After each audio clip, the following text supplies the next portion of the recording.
Welcome to an extremely cold winter morning here in Wyoming.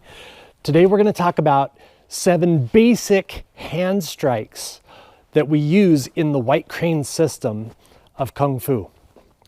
There's a variety of different strikes, kicks, stances, techniques. The basics are what work 90% of the time, and they're the foundation of the style, any style, no matter what it is. So the basics in any system deal with high percentile of success and low risk of injury. They're the things that work the most and are the easiest, but they also are the foundation of any system. And as skills grow and grow, the necessity for advanced techniques happens, but when you have advanced techniques, you also increase the chance of not being successful in the technique if you're using it in a fighting aspect, and high risk of injury as well. That's what makes them advanced. So let's talk about 7 basic hand strikes. Number 1 technique is always the fist. This, of course, is your typical fist. The way we make a fist: grab, pull up, close down, tuck it with the thumb, then align it so that also the wrist is flat along the forearm to the fist. And then align it this way as well to where the first 2 knuckles are backed up by the radius and the ulna. And that way the fist is number 1. Number 2 is opening and striking with the palm, hitting in with the palm. The nice thing about the palm is the palm can hit to the jaw, which often will break the bones in the hand if you try to hit it with the fist. The palm is fairly safe. The wrist can get jammed back if you hit at a bad angle with the palm, but you hit with the low part of the hand, which is also backed up by the radius and ulna bones of the forearm. So it hits low here, and that is the palm strike. The third one is going to be the side hand. The side hand lessens the surface area, which makes it even more powerful. One of the ways to make a strike powerful is to decrease the surface area. Same amount of force is going to be going through a smaller surface area, which means more damage to a single area of the body and deeper penetration of the momentum.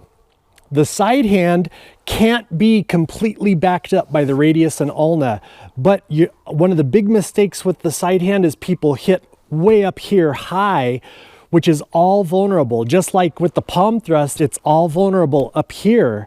You don't want to hit with the pads of the hand. You want to hit with the butt of the palm. Same thing with the side hand. We're hitting with this bone that protrudes here and a little bit of the side palm here, twisting it just to the outside. So you're hitting not the flat part of the palm here, but lessening it down to just that one area there, hitting for that side hand strike. It's pulling back and it's still somewhat backed up by the radius and ulna, but it's hitting in, striking and curling back to strike with that low surface area.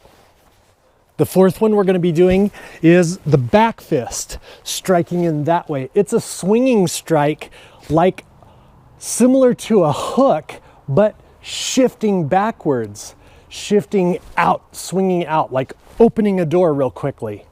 And it can hit with the back part of the wrist all the way up to the back knuckle. A lot of times in some arts, they'll even curl the hand back to where they're hitting with the same knuckles you would hit with a punch. Or like in tennis, striking out with that backhand. It's usually a whipping type of strike instead of a follow-through type of strike. That way you can make contact, penetrate a little bit, and whip it back and keep the hand fairly safe from injury. If we do a variation of this, we open the hand and we can use it like a flick. And that would go to softer surface targets like the eyes, like the throat. Maybe up under the arm to strike in. flicking and striking to swipe and blind somebody, smacking to the back of the ear to hit like a smack that way, striking into the ear, targets like that.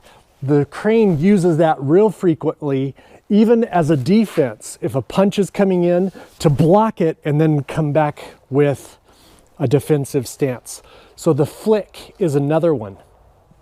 If we do the opposite of the flick, like a slap, but like the crane closing its wings and striking in, that can either be striking with the fingertips or it can be striking with the palm of the hand.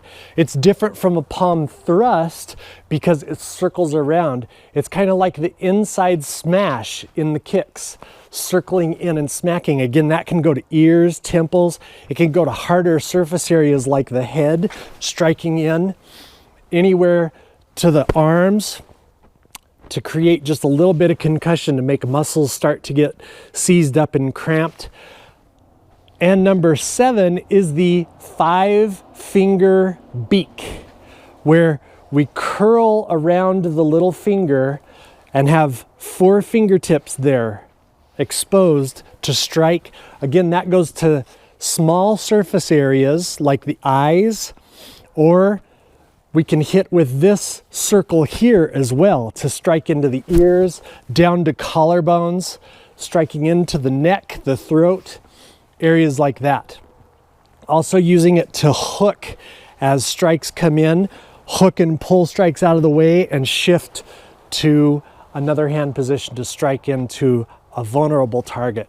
So that is the first 7 strikes for basic white crane kung fu.